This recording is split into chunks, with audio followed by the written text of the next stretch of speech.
was a lot of soldiers that had digital cameras at Abu Ghraib, and they would take pictures of literally everything that they would do. Tonight on Frontline, the story about what really happened in cell block 1A. Part of it is they were trying to get information, but part of it is also just pure sadism. We felt righteous in doing it, and that's what made it really dangerous and diabolical. The exclusive interviews. And this escalated all the way to make them fear that rape could be performed on the prisoners. And never-before-seen footage. We're all mad. We're all mad. How high did it reach? General Sanchez put his finger in Colonel Pappas's chest and told him he wanted the information. And what does it reveal? We've dealt with that. If it was only the night shift at Abu Ghraib, it's a pretty good clue that it wasn't a more widespread problem. This isn't about who they are. This is about who we are. Where else did it spread? It's not at Abu Ghraib anymore. It's all over Iraq. The infantry units are torturing people in their homes. Frontline exposes the dark secrets behind the torture question.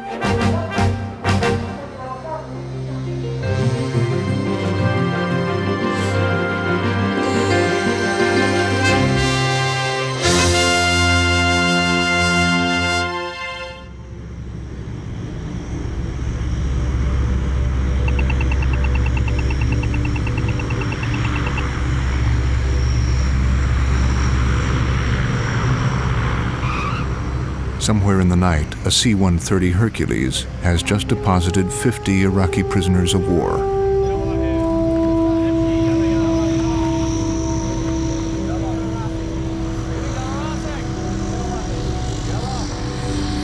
want to talk about some convoy security issues, and I don't want to do that until.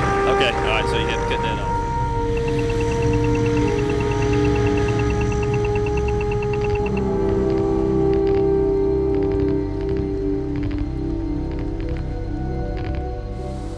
Fresh from the battlefield, they will be taken in a convoy of buses and heavily armed Humvees west along the Baghdad to Fallujah road.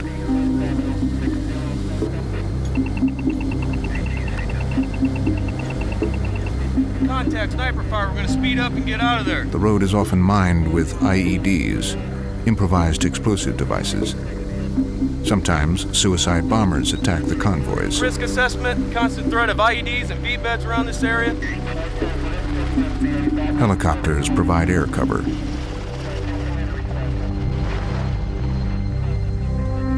The destination is one of the world's most notorious prisons, Abu Ghraib.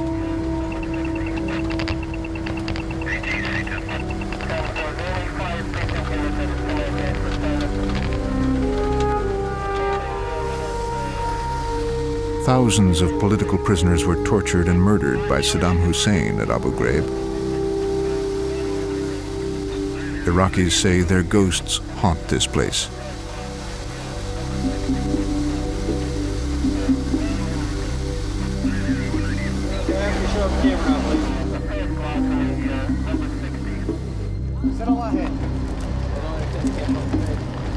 Yalla.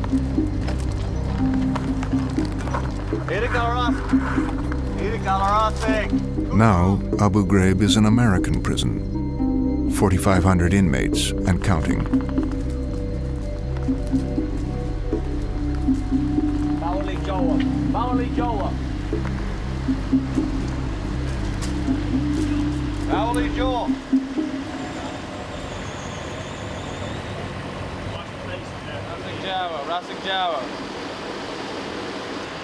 Some are political insurgents. Others just plain criminals. Some might be innocent of any crime. But right now, at midnight, in 90-degree heat, their needs are basic. Can I get a water? No, like a case of water. Like a case of water. Because these people are thirsty. He's given one bottle. Shukran, mister. Hey, Shukran.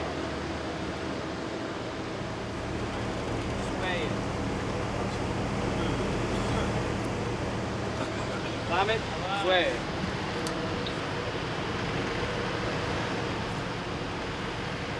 Now in the custody of Americans, This man asked Frontline's cameraman, "Is this Abu Ghraib?" "Yes," we answered.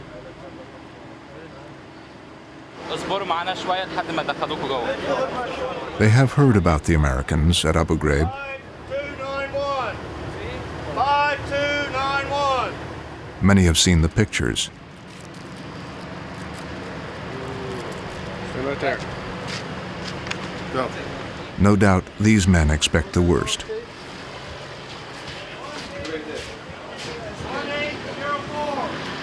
They fear they will be interrogated, coerced, and tortured by American soldiers. But the official position taken by the American government is that what happened here was isolated, a momentary madness. There was sadism on the night shift at Abu Ghraib, sadism that was certainly not authorized. It was kind of Animal House on the night shift. But a close examination of the evidence behind 12 official investigations, FBI internal emails, and dozens of interviews by Frontline tells a fuller story of what happened at Abu Ghraib and of policies, practices, and patterns that bring the torture question to the highest levels of the American government. 7761.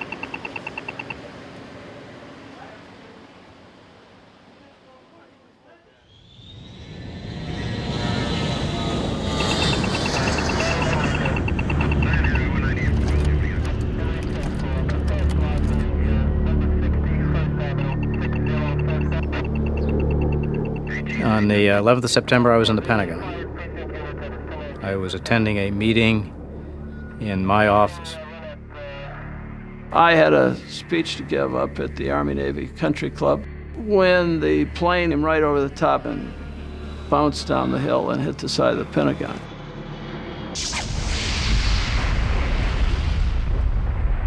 Felt the Pentagon rock. And it was clear that we were being attacked. Oh my goodness, there is smoke pouring out of the Pentagon. It felt like there was an explosion of some kind here at the Pentagon. Security forces are evacuating the building right now. And by the time we got the people out of the building and were able to get outside, the Marine and I were standing next to each other and kind of looked at him and I said, "This is going to change our lives." We lost a significant number of people from the Department of the Army on the 11th of September. And so there was a tremendous sense of urgency to get on with this, that the national security had been violated and that we needed to do something about that.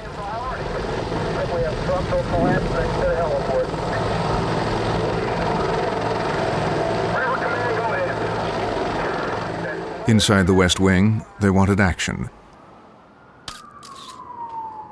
Locked down, those closest to the president advised a fierce response. The Secretary of Defense, Donald Rumsfeld, led the charge. At a moment of crisis, a moment of war, the center of gravity shifts to the White House. And the Secretary realized that more quickly than anybody. Then, from the security of Camp David, the president made clear his determination to go to war against terror. There's no question about it. This act will not stand. We will find those who did it. We will smoke them out of their holes. We will get them running, and we'll bring them to justice. As the vice president was taken to what was called a safe and secure location, the lawyers, who were the first combatants in the war on terror, prepared a plan for the president. This was a war, but a different kind of war, and that we had to think through how the sets of rules that had been developed for sort of big, mechanized warfare between nation states had to be adapted and changed to fit fighting a much different kind of enemy, non-state actor, that doesn't wear uniforms, doesn't operate in normal units, blends into civilian populations, and conducts surprise attacks against civilians. John Yoo had earned his conservative credentials as a clerk for Supreme Court Justice Clarence Thomas and at the Federalist Society.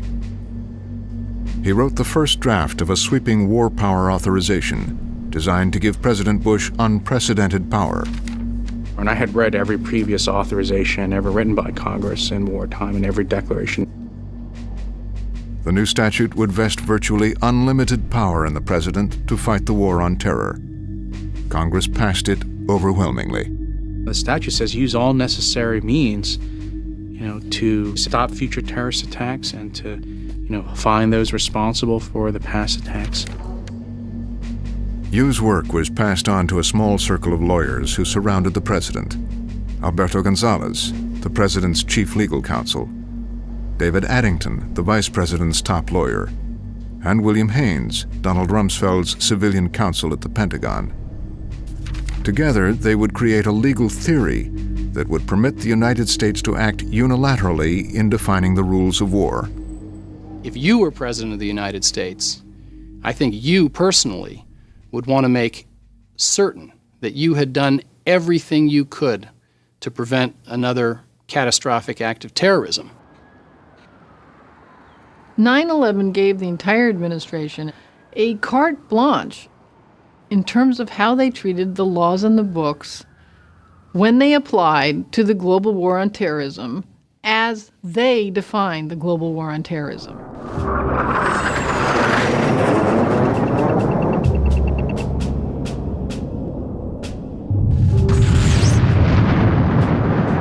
The first strike in the global war on terrorism was in Afghanistan. The fighting lasted 1 month. Thousands of prisoners were taken, but handling them was a new problem. We start thinking about, well, what happens when we catch other Al-Qaeda members? What happens? Do we try them? Do we detain them? Where can we detain them? You can't kill him. You can't let him go, because he's far too dangerous and potentially far too valuable as a source of intelligence. And you can't try him in the ordinary civilian court system. So what do you do with this person? The administration signaled it was prepared to unleash the intelligence agencies. The CIA notched up the rhetoric. This is a very highly classified area, but I have to say that all you need to know is that there was a before 9/11 and there was an after 9/11. After 9/11, the gloves come off. Nearly 3,000 Al-Qaeda and their supporters have been arrested or detained. In Afghanistan, the Al-Qaeda who refused to surrender have been killed. The hunt is on. Semi-truck trailers at Bagram Air Base in Afghanistan were makeshift prison cells for hundreds of detainees. The rules for handling them were decidedly ad hoc. Local commanders were making their own decisions about where to draw lines based on a general atmosphere that we're taking off the gloves. And so they deliberately use a certain level of violence during the capture. And people were arriving at Bagram with their fingers broken and with bruises. And I've talked to members of some of these teams, and they made sure that the person got roughed up pretty well in the course of the capture. A small number of the prisoners had important strategic information. They were called high-value terrorists. And from the beginning, two agencies, the FBI and the CIA, were involved in a brutal tug-of-war for them. One particular prisoner became the focus of the struggle. Ibn al-Sheikh al-Libi was the head of the Qaldan terrorist training camp in Afghanistan. He was one of the earliest al-Qaeda figures to be given into the U.S. custody. The FBI wanted to interrogate al-Libi and bring him to justice in the United States. Al-Libi is identified as a pretty good target because he's an emir. He's a leader of a training camp. The CIA wanted to get as much information as fast as possible from al-Libi. But the FBI practiced careful rapport-building interrogation techniques. Once we have him, who cares about a case? What you want from that individual is to try to get information that will lead you to another success, either on the battlefield or in some other way. Then the CIA took al-Libi from the FBI. They duct taped him. They deny putting him in a box in the back of a truck. My guys that were there saw what they did.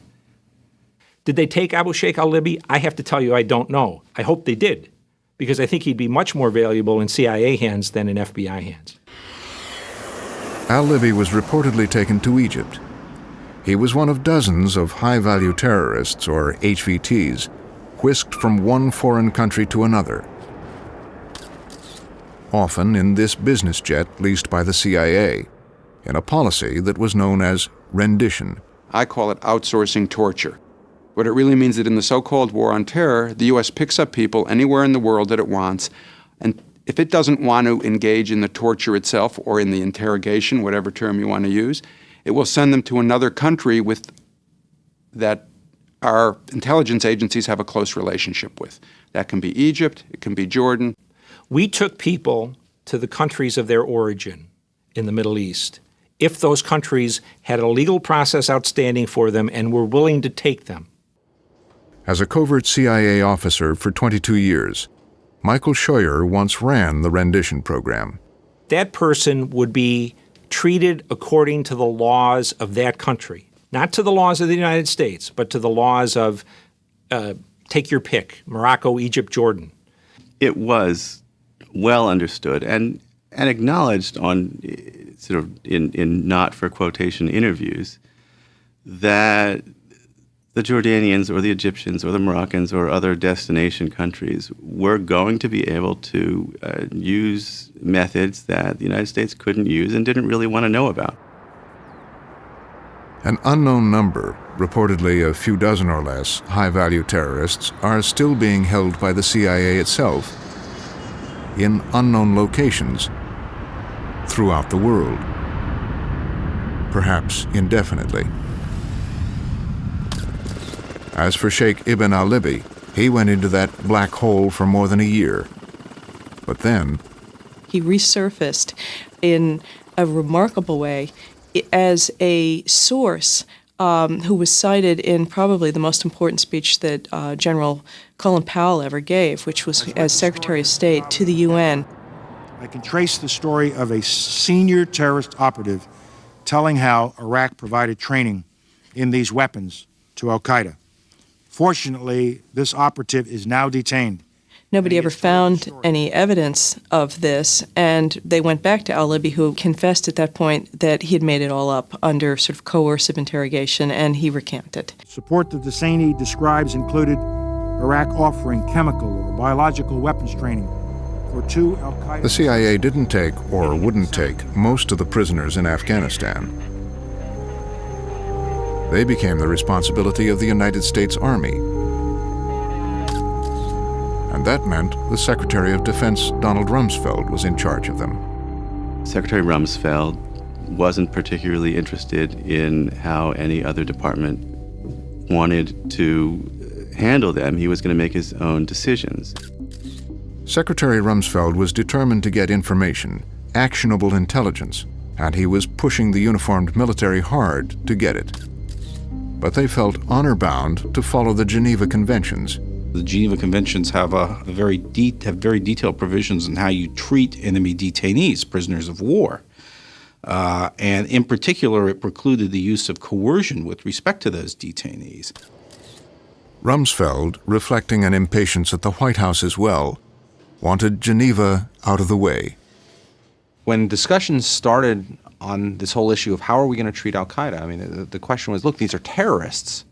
We can't give them the same privileges as legitimate combatants. Terrorism is an illegitimate act. If it's an illegitimate act, we can't grant it the legitimacy provided by the Geneva Conventions. The president's lawyers drew upon the legal logic of the War Powers Authorization.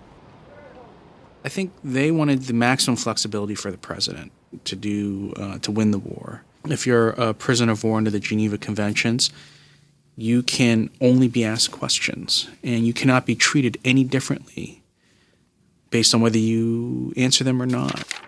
Had we been forced to operate under those rules with respect to the militant Islamic terrorists we were fighting, I suspect that the intelligence dimension of this war, which most of us regarded as absolutely central to our success and to protecting the American public, would have been far less successful.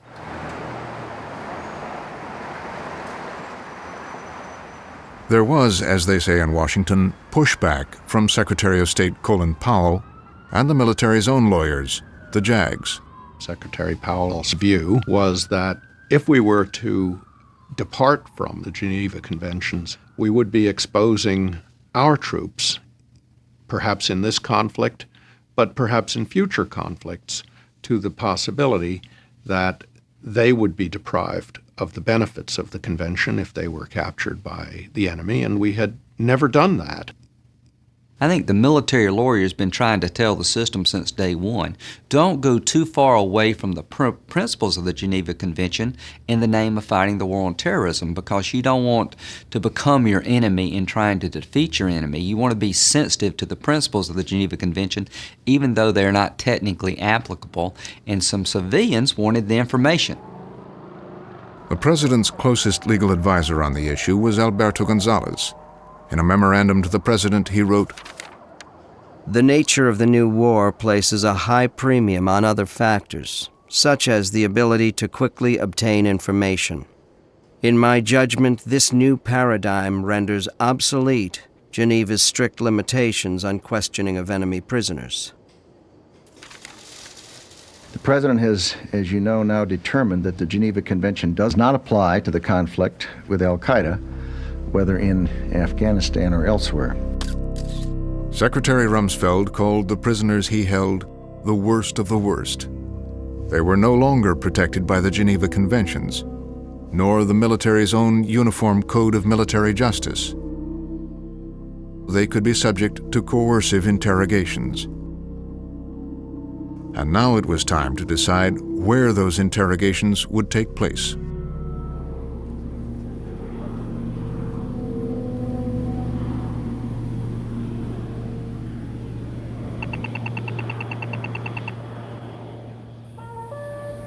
The Pentagon decided on the backwater naval station at Guantanamo Bay, Cuba. Officially, it was GTMO, Gitmo for short. It was far away from the battlefield, isolated and remote. Guantanamo Bay appeared to be the ideal place. Cuba had no control over it. You would not be subject to a local government's interference, nor would you be subject to the federal court's interference. The prisoners were strapped to the floor of a C-17 for 20 hours. Shackled and handcuffed, they wore goggles covered with black tape and ear cups. The military called it packaging. They are shackled, goggled, painted black, and taken on a 20-hour trip. And they've got to ask to go to the bathroom, which is difficult to do. And throughout, they're having the crap kicked out of them.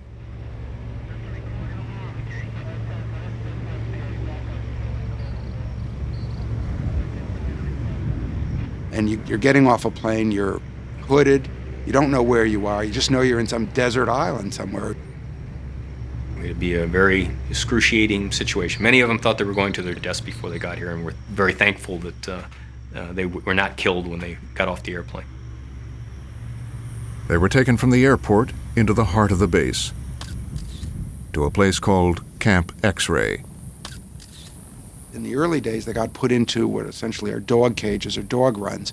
There were these sort of open chain link fences that have concrete floors. First thing you notice is the smell. You're not talking about closed toilets. You're talking about a lot of human smells. It's raw human beings down there.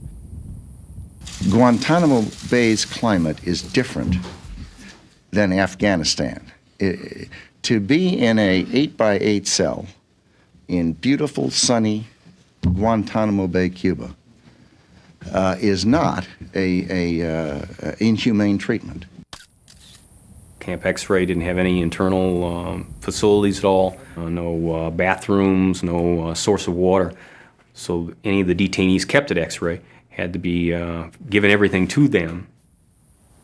And if they wanted to go to the bathroom, the MPs were required to go in, shackle them,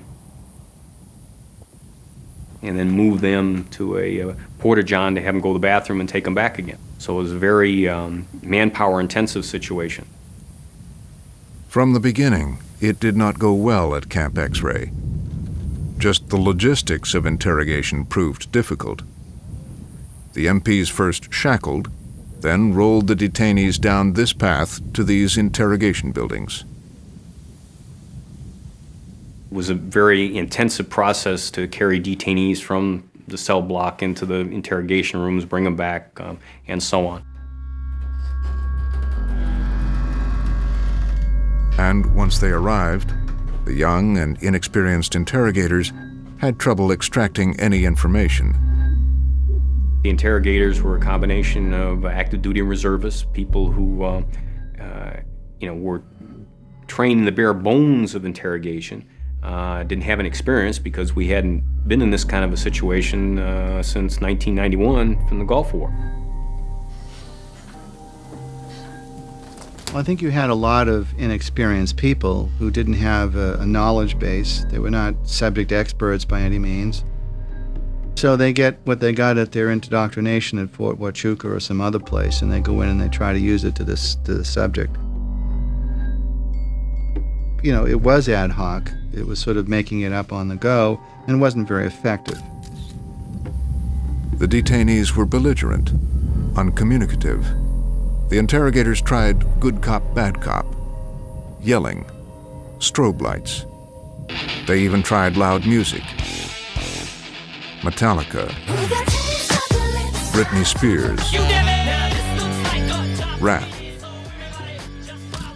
Frustrated, the intelligence team felt the MPs were coddling detainees and undermining the interrogation process. The Military Intelligence Unit had its own general, Michael Dunleavy, who pushed the MP's general, Rick Backus, hard.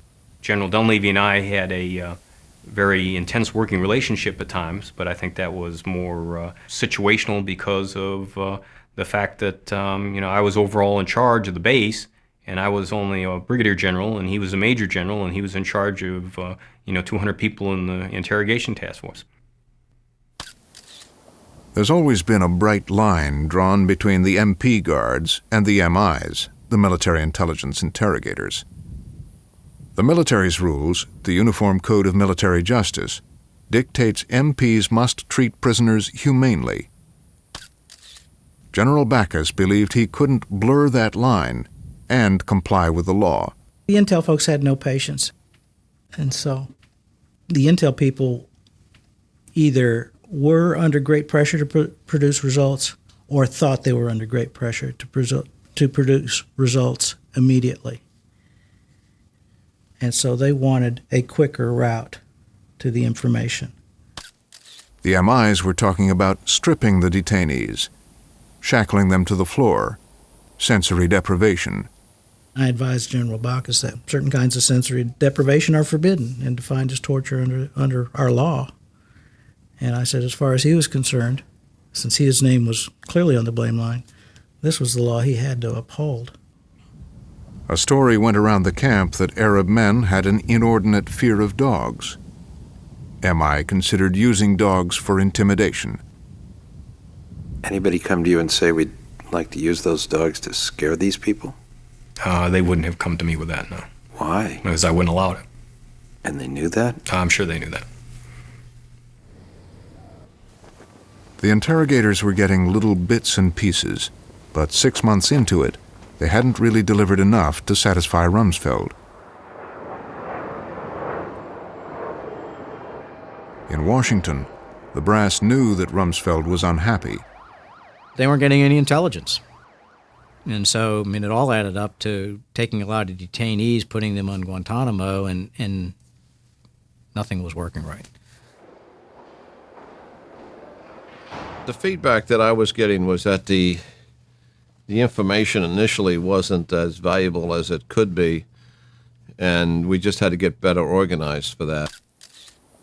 Critics believe there was a simple reason why the interrogation mission at Gitmo wasn't yielding useful intelligence. They never looked to ask the question, maybe we're not getting actionable intelligence because these guys don't have any actionable intelligence. Sure, we have incompetent translators, we have incompetent interrogators, but maybe we got the wrong guys. The people who went to Gitmo, as far as I understand, were the people who were captured on the battlefield in Afghanistan.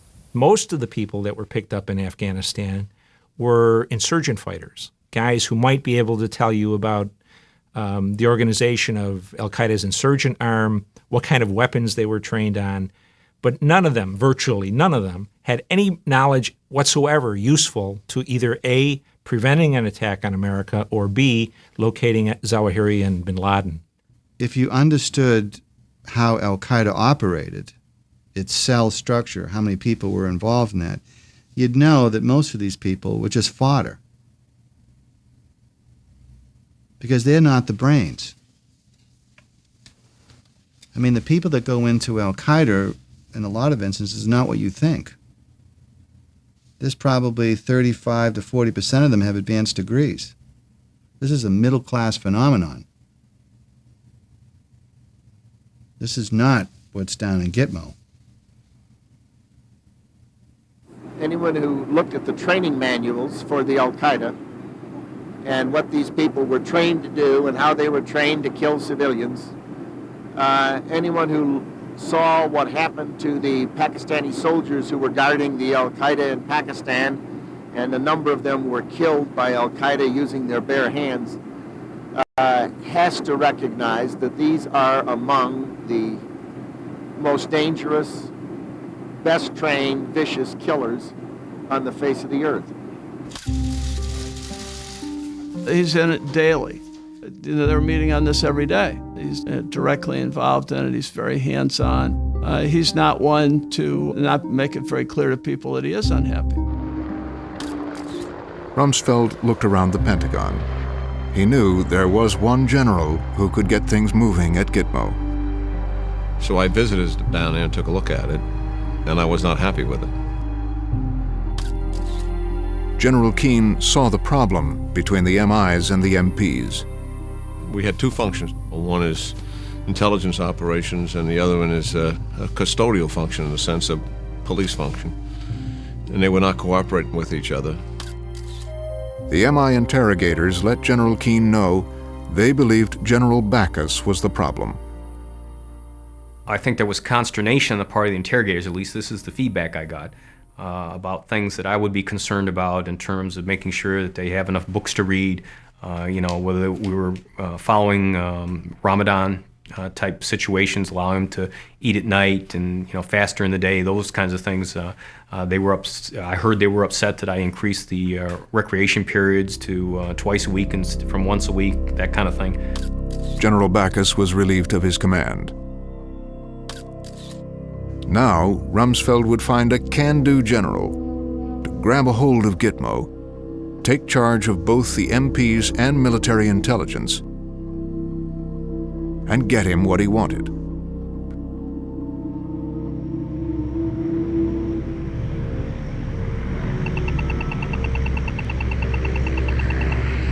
The new man arrived from a military outpost in Korea.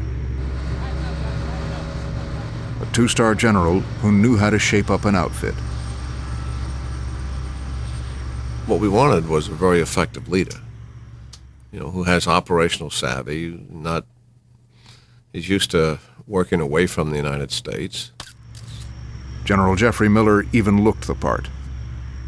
This is someone who reminds you of your dad or your grandfather, someone who you would want to follow into battle, someone you trust.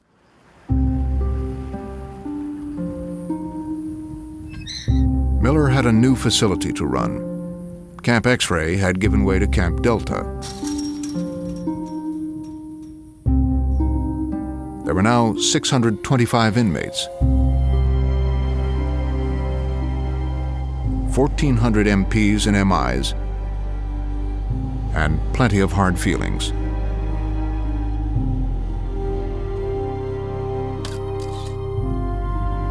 General Miller immediately took charge.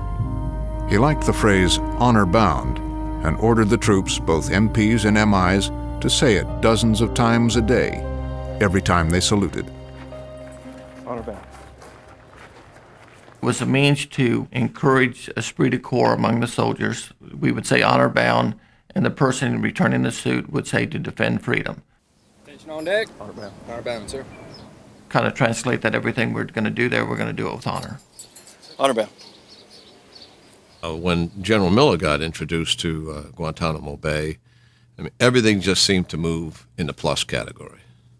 From the time he got there, and everybody that went down there to look at it saw improvement, who had been there before. Despite these improvements, there was little in the way of actionable intelligence. We're discovering that more individuals were trained to resist interrogation, that they were specifically trained how to deal with American approaches to interrogation. Miller tried innovating.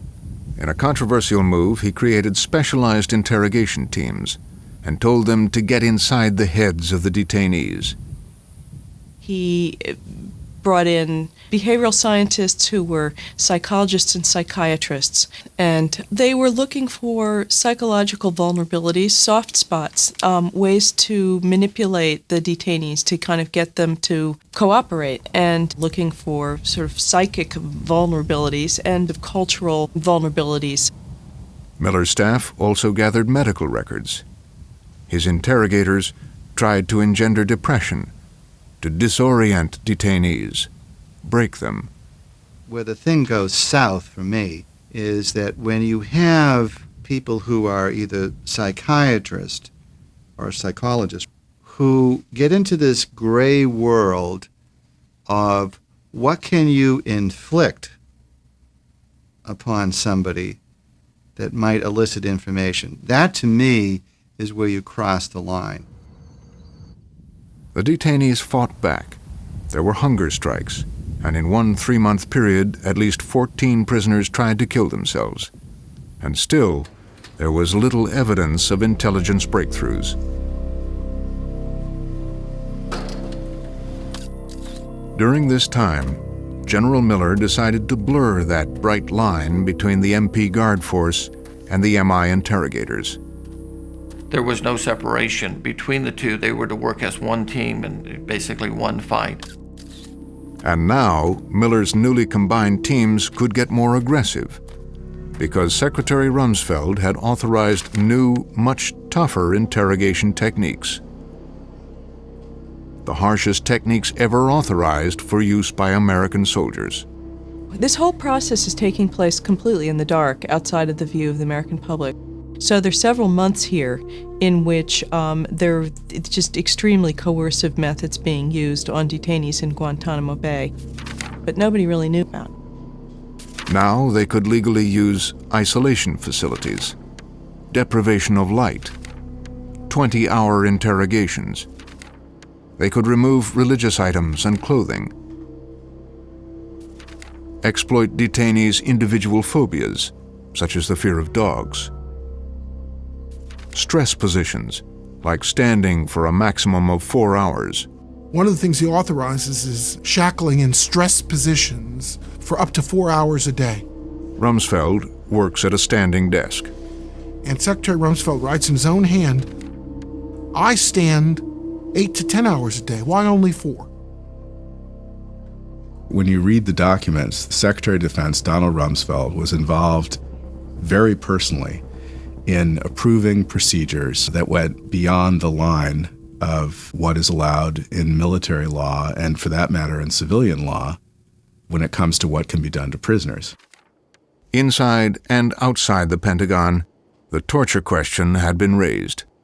Justice Department and White House lawyers had written a new definition so narrow that it was almost impossible to commit the crime.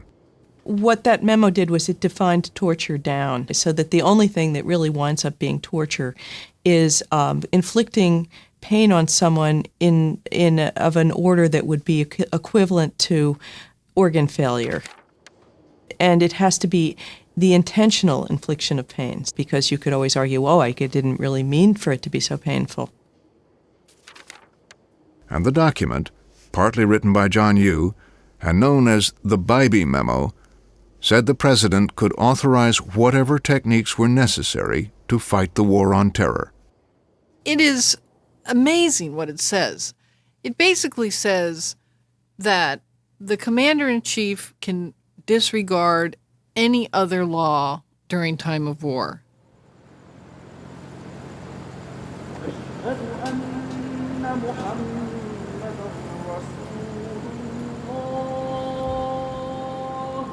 Finally, there were tough new rules of the road, in writing from Washington.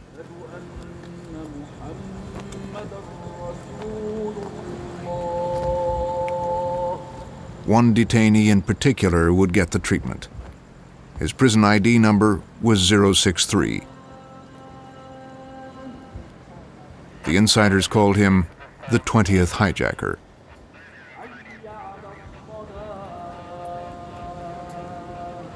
His name was Mohammed al-Qahtani.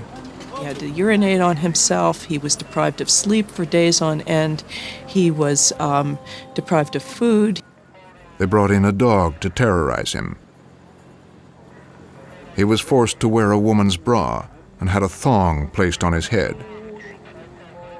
They put on a dog leash and made him do animal tricks. He was called a homosexual, and a female interrogator straddled him. We know now that they ended up using women interrogators to try to use sexual innuendo and touching and to make a devout Muslim feel ashamed of himself. And I remember speaking to a Pentagon official who said, yeah, we gave him latitude. We wanted him to be creative. There were questions about what actionable intelligence came from the harsh interrogation of Qahtani. What we don't know is, did the man on the leash actually ever give up any useful information after that? The Pentagon says yes, but many people I have talked to in the intelligence area who've read the interrogation said no. It is not yet known how many other detainees were treated this way, nor if they gave interrogators useful information. Now, how effective are these techniques? If you go back and you talk to the Soviets, who were really good at this stuff, they will tell you, of course, you give up information. The question is, what do you give up, the quality of it, and what's actionable? Generally speaking, it doesn't work. In terms of what works or not, I'm not claiming to be an expert, and I think other countries, particularly in Israel, for example, they have found, I think, that coercive interrogation has led to the ability to interdict more suicide bombers, that it has allowed them to stop more attacks that would likely have occurred if they hadn't been able to use those kind of methods. The methods used by Miller and his troops on Qahtani were the last straw for the FBI. Instead of continuing to offer Miller help at Gitmo, they began to create a secret paper trail. And the Bureau finds itself in a position where they realize from talking to one inmate after another that some things might be going on that are a little bit shady. They're going to make it a matter of record. So you saw FBI agents revealing stories and complaining to their superiors about what they considered unlawful interrogation and inhumane interrogation techniques used at Guantanamo. To FBI HQ. Although S.A., name omitted, could not see her hands at all times, he saw them moving towards the detainee's lap. He also observed the detainee pulling away and against the restraints. The Marine said, name omitted, had grabbed the detainee's thumbs and bent them backwards, and indicated that she also grabbed his genitals. There was the infamous incident where one of the interrogators used sort of fake menstrual blood and smeared it on a detainee who was not talking. And it was meant to just infuriate him, and by all accounts it really did. I mean, he lunged at her in his chains. And they are hoping for that kind of effect. To FBI HQ. I entered interview rooms to find a detainee chained hand and foot in a fetal position to the floor with no chair, food, or water. Most times they had urinated or defecated on themselves and had been left there for 18 to 24 hours or more.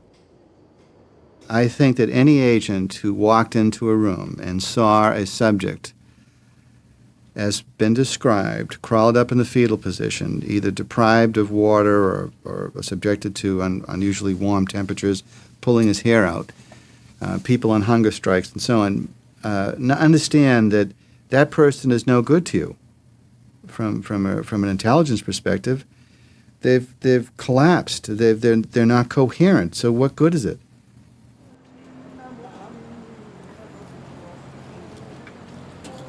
To FBI HQ. It should be noted that FBI concerns and objections were documented and presented to Major General Jeffrey Miller, who oversaw Gitmo operations. The top of the FBI warned the agents just to get out of the room. They were unable to change the policies and unable to end the techniques, and they just wanted their people, get out of there. Don't be part of this.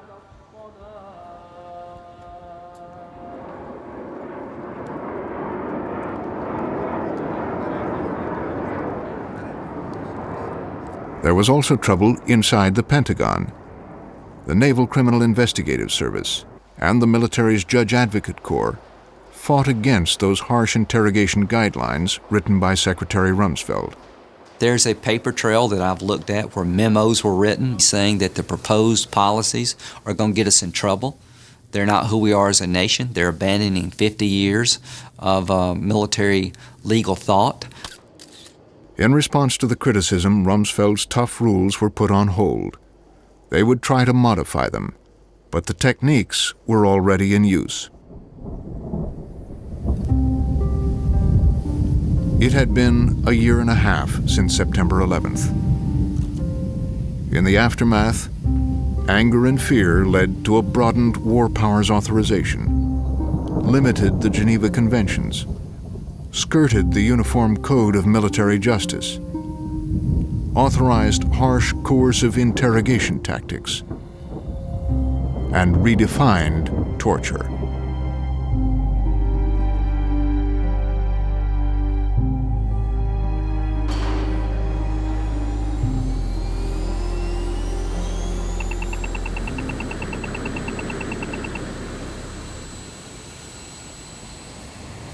That spring, something else was on Secretary Rumsfeld's mind.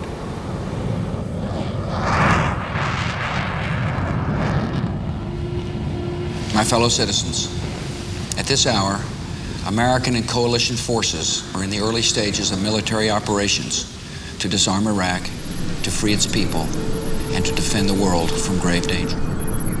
That's 2,000 bombs away. Going high for him.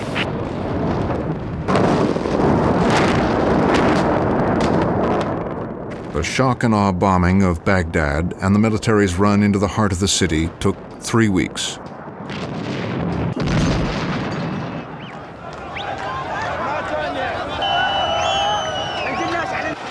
The scenes of free Iraqis celebrating in the streets, riding American tanks, tearing down the statues of Saddam Hussein in the center of Baghdad are breathtaking. But there was early lawlessness.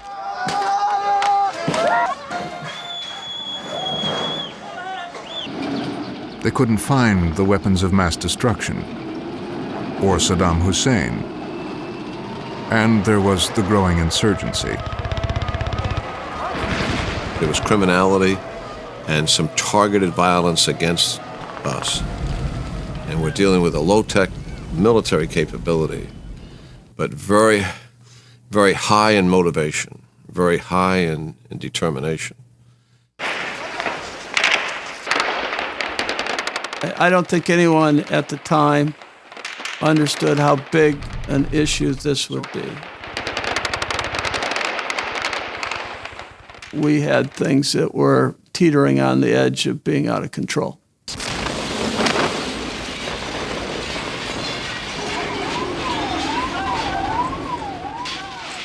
Suicide bombers are blowing up the United Nations and Jordanian embassy and many other high-value targets, and the United States essentially has no idea where this insurgency is coming from. They have no good intelligence.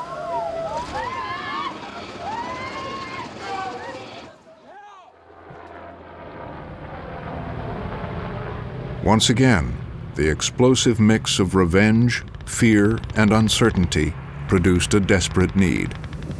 Track down enemies by whatever means were necessary and extract actionable intelligence. There was an immediate need for more interrogators, more MPs, and an even larger prison system.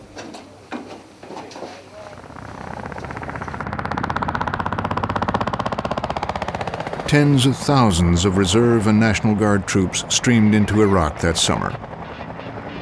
One group came to put the prisons together. It was led by General Janis Karpinski. There was a prevalence of fear. There was dust and heat, and I could feel it from everybody we passed, from everybody we stopped and spoke to, from the units. There was this fear. She was the first female general to take command in a combat zone.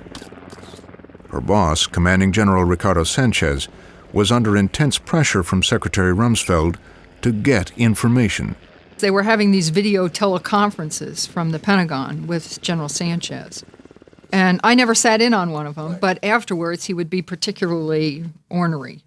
And you know, people that did sit in on the conferences said that General Sanchez was getting beat up by Rumsfeld, or he didn't have correct answers. They were becoming very impatient.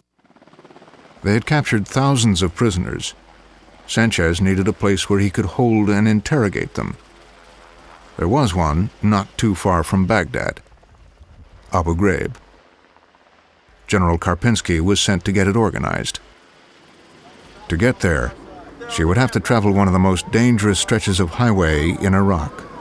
You're already on edge, your stress level is up considerably, you're very much aware, the awareness is unbelievable, how fine-tuned and extreme it becomes. You're driving on these MSRs, these main supply routes, from the coalition provisional headquarters out to the Green Zone, out to Abu Ghraib, over miles of the most dangerous MSR in the theater. Got it. Stop!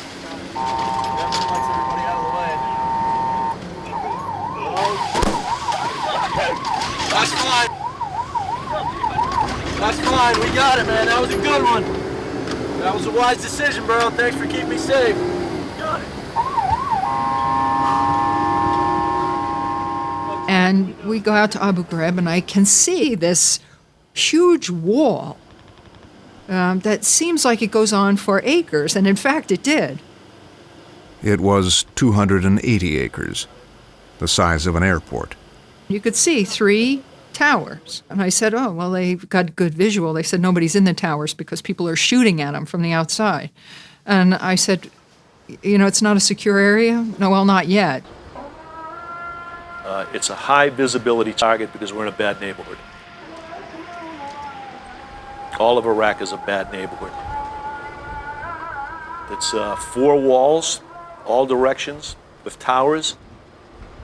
There's one tower where it's built so close to the neighborhood we can look into the bedrooms. They're right there in the porches. With snipers on those roofs and on those porches firing at the soldiers that were up there in the towers. So we're constantly on guard and trying to defend this and trying to keep the insurgents away from coming inside. From the minute we went into the entry control point, I can tell you that there was nothing at Abu Ghraib that was intact. It was Saddam Hussein's most feared prison. In anger, the Iraqis had looted and tried to destroy it totally. It was, especially with Americans moving in, the perfect symbol for the insurgents. They attacked it all the time.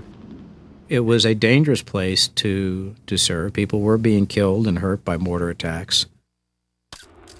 And emotions ran very high in there. People were getting hurt. Americans were getting hurt. There were few safe places. Mostly, everyone was outside. Abu Ghraib was not a location for a prison operation.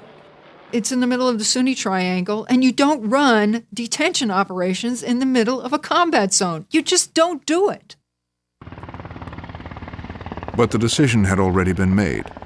Abu Ghraib had space for thousands of prisoners, and it looked like they might need that much.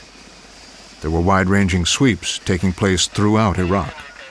They were telling us all the time, we need timely, actionable intelligence. Because they were picking up people for anything, just a drop of a hat. There was quotas on interrogating so many people per week and sending reports up the chain of command. Army interrogators say the methods, whether in the prison or out in the country itself, were often brutal. When the units would go out into people's homes and do these raids, they would just stay in the house and torture them. I saw black eyes and fat lips, and some of them had to be treated for bad abrasions on legs and arms. The initial interrogation questions were, at best, basic. The questions were, where's Saddam? Do you know where there's any weapons of mass destruction? Do you know where there's any weapons caches? Do you know any people who want to harm coalition forces?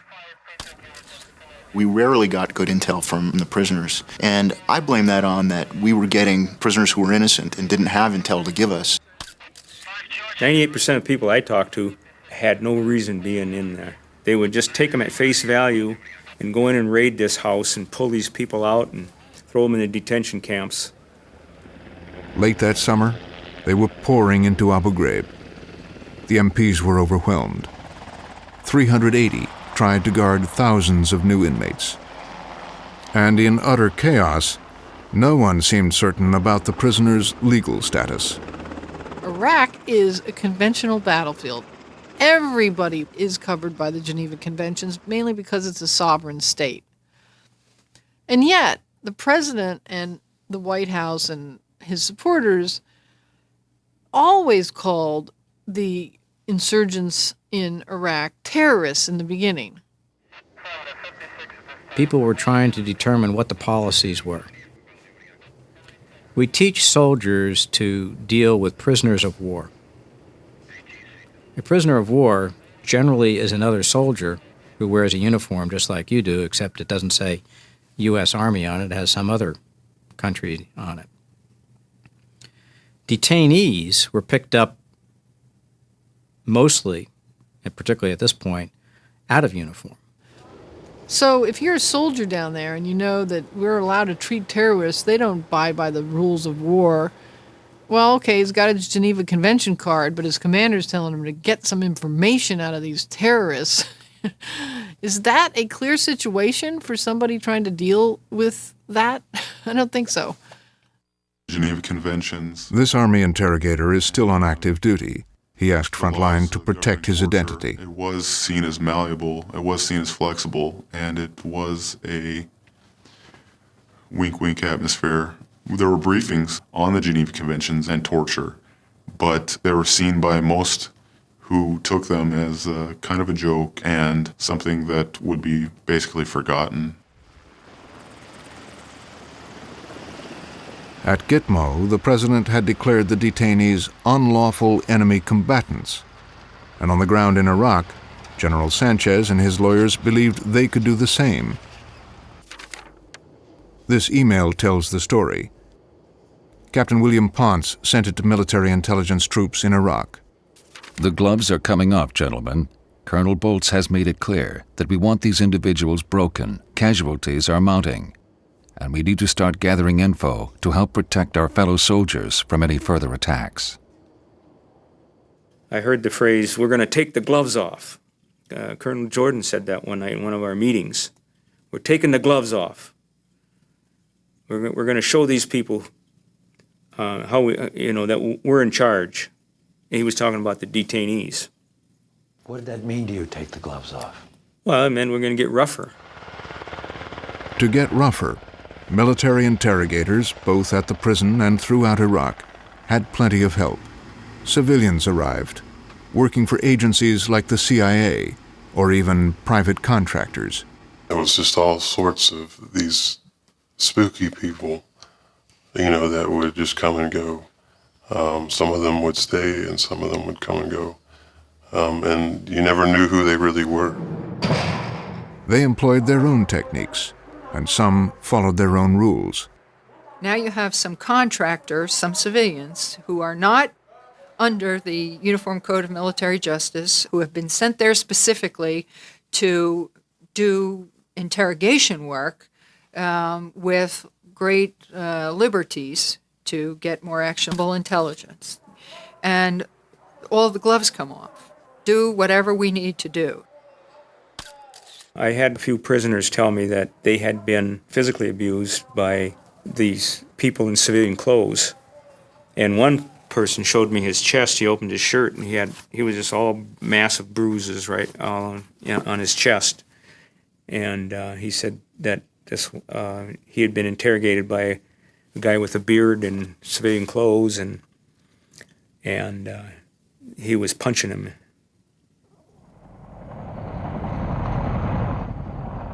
And late that summer, by the time Secretary Rumsfeld made his inspection of Abu Ghraib, the process of doing whatever needed to be done had moved forward.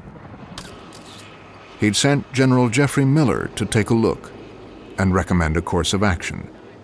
General Jeffrey Miller, the man who got in Guantanamo together, which essentially used dogs, various techniques of humiliation, and so on, is then sent to Iraq to develop similar techniques at Abu Ghraib.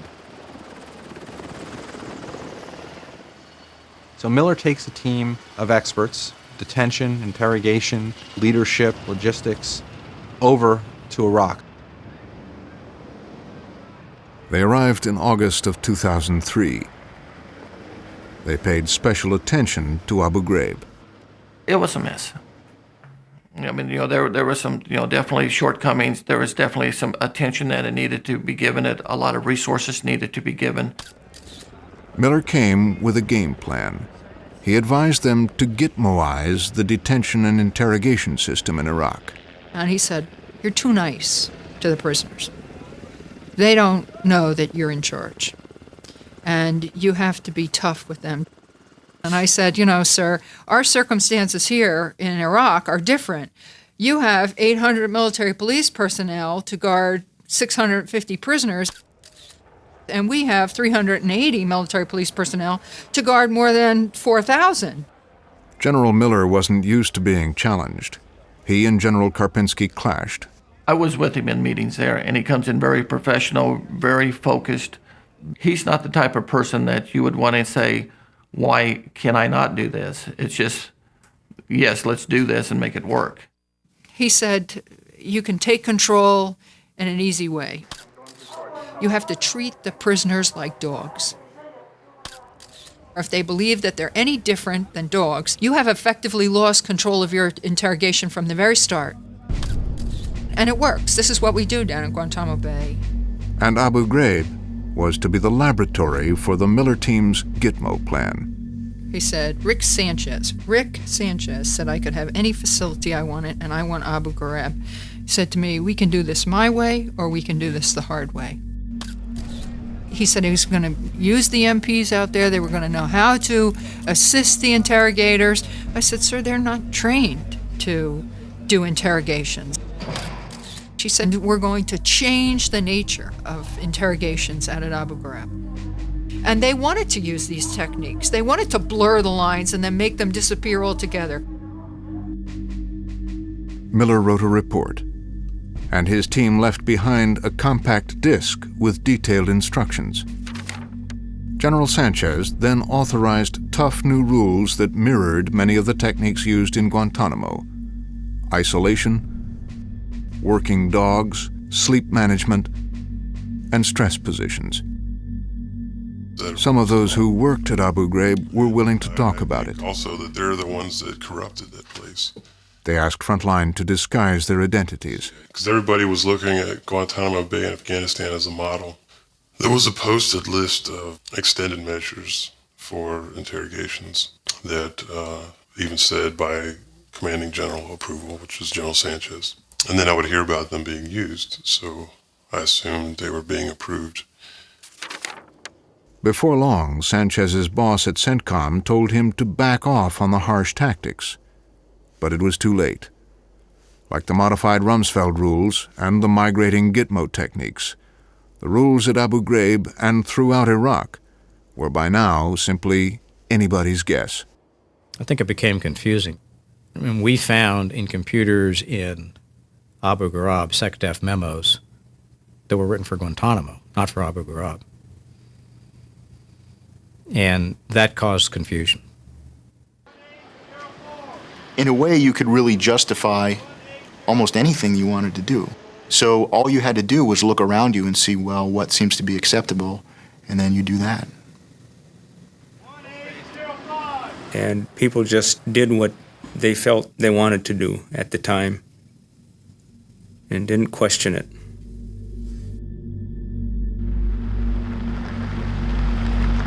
There's another prison at Abu Ghraib, a prison within the prison. They call it the hard site.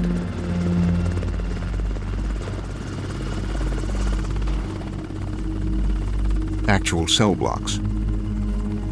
It was inside cell blocks 1A and 1B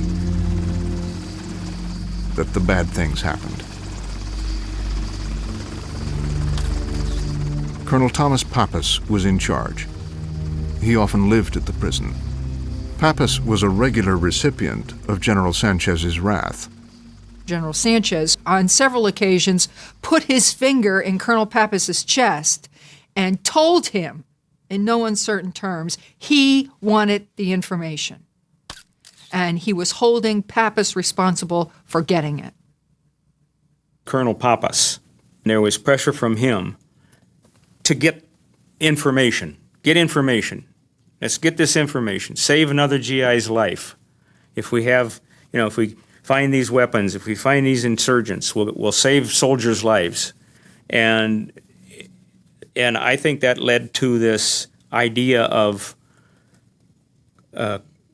condoning whatever the interrogators or the MPs wanted to do to these people to soften them up.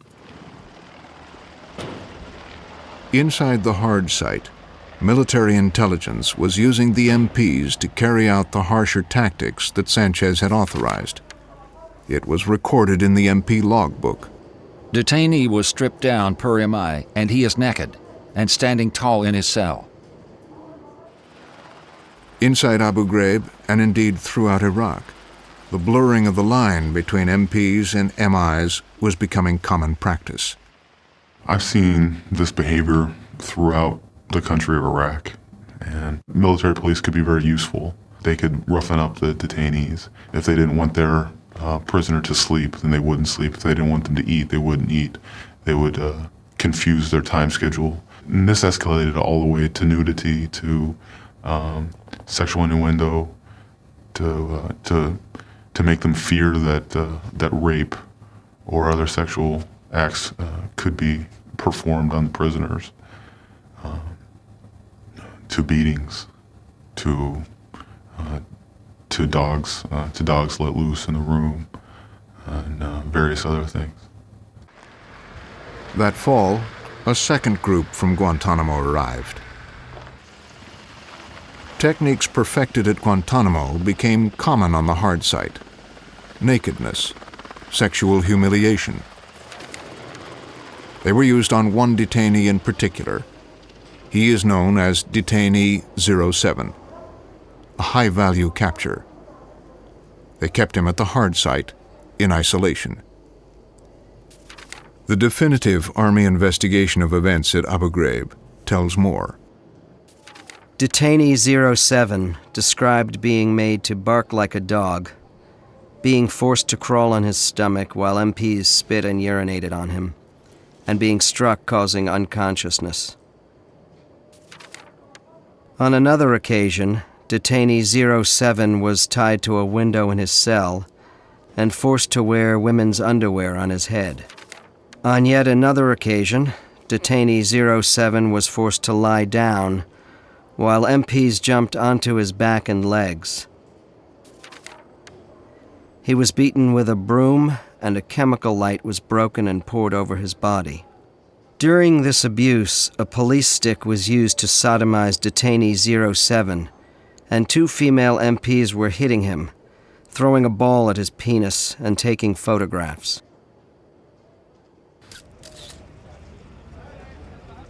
Part of it is they were trying to get information, but part of it is also just pure sadism. You just kept wanting to push and push and push and see how far you could go. It's natural for people to reach an intense level of frustration when you're sitting there with somebody that you feel you have total control over and total power over, and you can't get him to do what you want. And that you do that all day, every day, and at some point, you want to start raising the stakes. The logbooks show that the techniques weren't just used on detainee 07. By now, nakedness and sexual humiliations were an everyday occurrence at the heart site. I mean, you had a lot of rank there. You know, we're not talking about just a few officers and a lot of soldiers.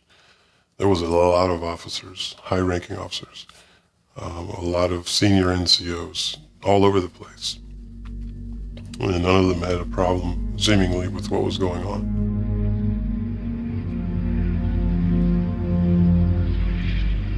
As the fall of 2003 wore on, with the insurgency growing, the mortar attacks, the confusion of rules, and the blurring of lines, the increasingly brutal environment had an effect on everyone, including the young military intelligence team.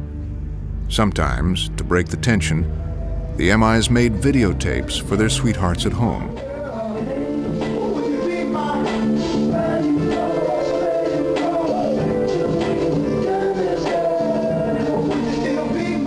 But as the weeks passed, the videos got more intense. Why are you mad? What's up, dog? Oh, you don't want to say it? You don't want to say it? We're all mad. We're all mad. These home videos, made by military intelligence soldiers, were taken at Abu Ghraib in November of 2003.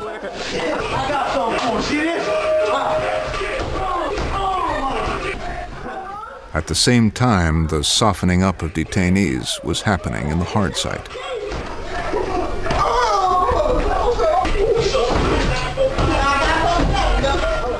Then the knives came out. So serious. Look at that. Oh, the aftermath. You didn't get away.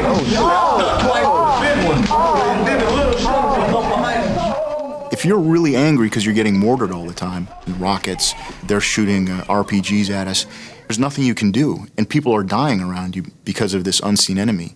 And so you get in the interrogation booth with this guy who you think might be doing this stuff, and you want to go as far as you can.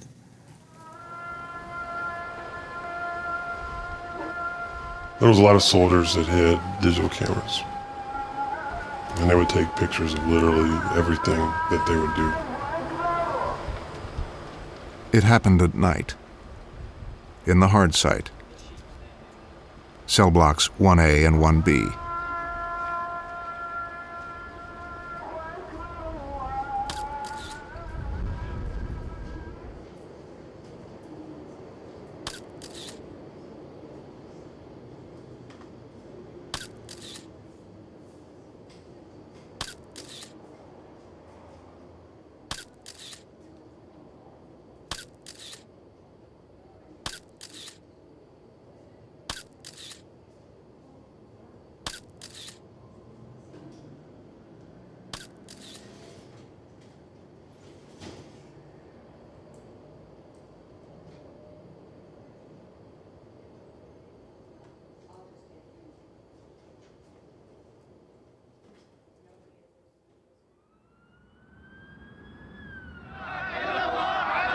Demonstrators gathered outside Iraq's Abu Ghraib prison today, protesting the treatment of inmates that embarrass the Pentagon and enrage the Muslim world. Won't go away. Today, 2 more incriminating photos are released. Abuse which took place not in one night, but over several months. The abuse began last October and continued through December.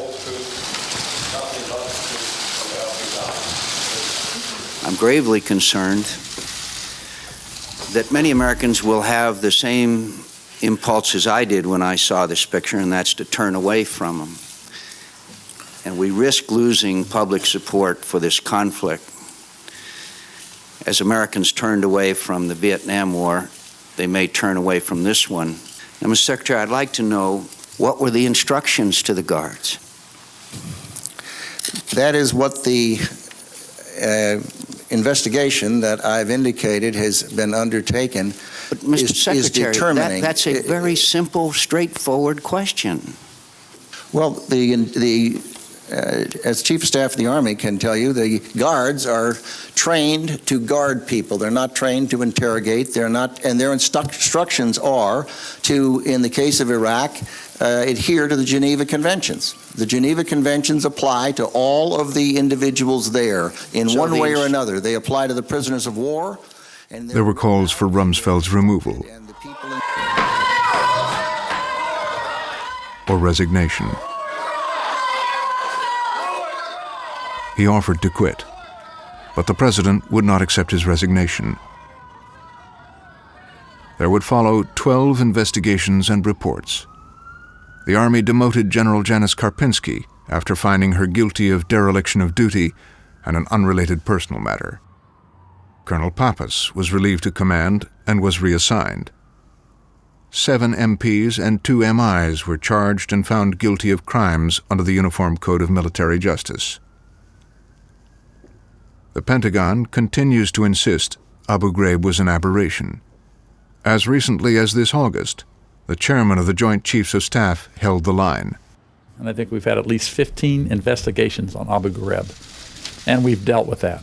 I mean, just a little snapshot. If it was only the night shift at Abu Ghraib, which it was, if it was only a small section of the guards that participated in this, it's a pretty good clue that it wasn't a more widespread problem. So they're completely different, every case. But then, last month, a headline. Army Captain Ian Fishback alleged prisoner abuse throughout Iraq, even after the Abu Ghraib scandal. My recollection in this case, it's all secondhand information. I don't believe he... But his allegations were dismissed by Secretary Rumsfeld. What I've seen read in the press doesn't suggest that he had firsthand information. It sounds like it's what things he heard. But this former Army interrogator, a member of a special intelligence team in Iraq, has told Frontline a first-hand account of his personal involvement in the harsh treatment of prisoners. And I'd already done some things that I now realized that, were probably considered illegal. Like Donald Rumsfeld said, I think at one point during the hearings in Congress, that military working dogs were never authorized to be used in Iraq. And I had just been using them that week. So I was like, geez, I'm screwed, and Donald Rumsfeld is just going to walk away from this.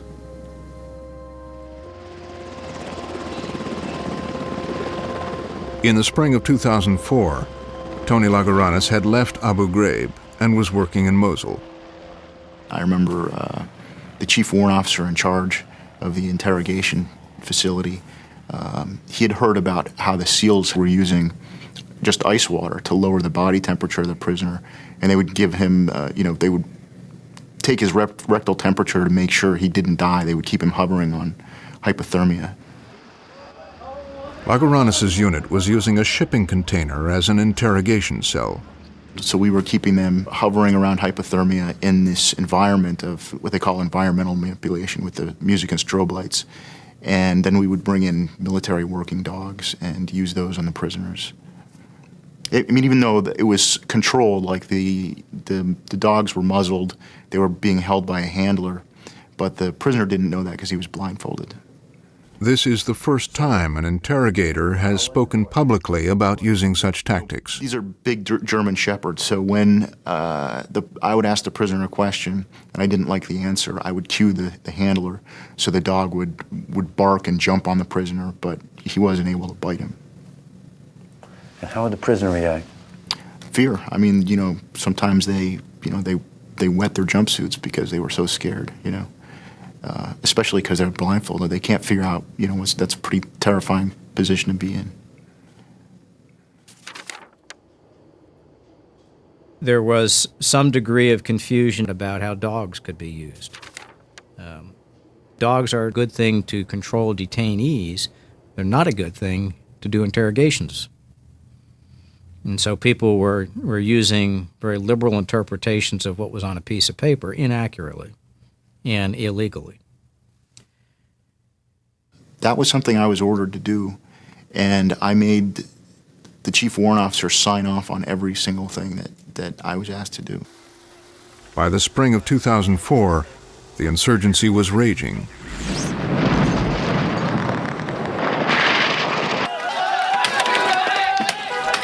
And American troops were under intense pressure to get intelligence. Most of the abuses around Iraq are not photographed, and so they'll never get any outrage out of it. And this makes it even harsher, because around Iraq at the back of a Humvee or in a shipping container, there's no camera. There are no cameras. There are no still photography. There's no video cameras, and there's no one looking over your shoulder, so you can do anything you want. Now it's all over Iraq. It's, as I said, people are torturing people in their homes. The infantry units are torturing people in their homes.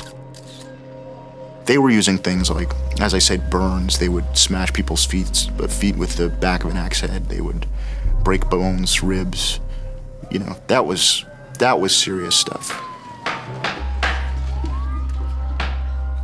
American values should win against all others in any war of ideas, and we can't let prisoner abuse tarnish our image. In early October of 2005, Senator John McCain attached an amendment to a defense bill which would mandate humane treatment of detainees in the war on terror. We are not simply any other country.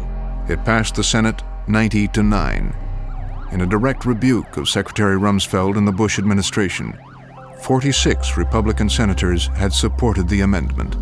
This isn't about who they are. This is about who we are. General Sanchez, General Miller, and Colonel Pappas have testified about their roles before several government commissions, but they declined Frontline's request to be interviewed for this program.